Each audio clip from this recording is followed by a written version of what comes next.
Ce bâtiment, c'est le foyer Gedantide. J'y ai vécu dans les fins des années 90. C'est un foyer qui accueillait des enfants de 0 à 6 ans. J'ai été placé par la protection de la jeunesse.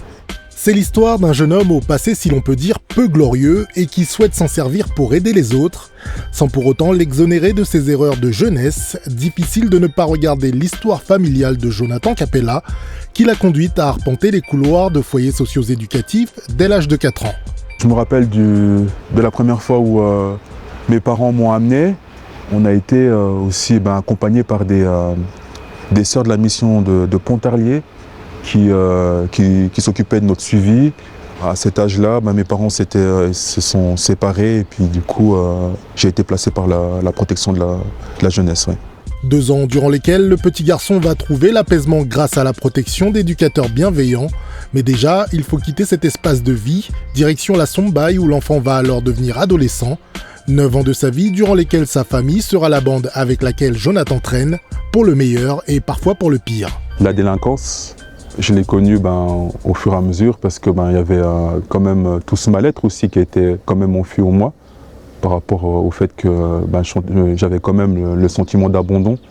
Et après, moi j'ai cherché à exister au travers d'une autre famille puis d'un groupe. Et puis dans ce groupe, il y avait des codes et puis des façons d'exister. Donc à travers justement des délits et puis des actes aussi violents.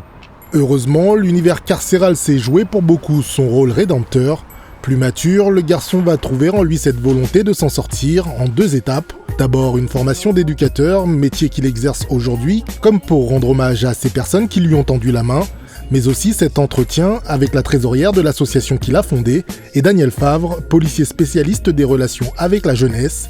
Une aide aujourd'hui précieuse pour réaliser son projet de mini-série autour de sa vie. C'est vrai que ça change de mon parcours dans mes débuts et je trouve intéressant parce que c'est quelqu'un qui est aussi déjà engagé dans la prévention, monsieur Daniel Favre, et puis c'était une belle rencontre parce que la démarche aussi c'était de nous encourager. Il nous a dit qu'il était intéressé par ce qu'on faisait et puis il a vraiment encouragé la démarche de pouvoir travailler sur un tel projet. Jonathan devrait débuter le casting de son documentaire fiction courant juin. Les premiers tournages sont prévus pour septembre.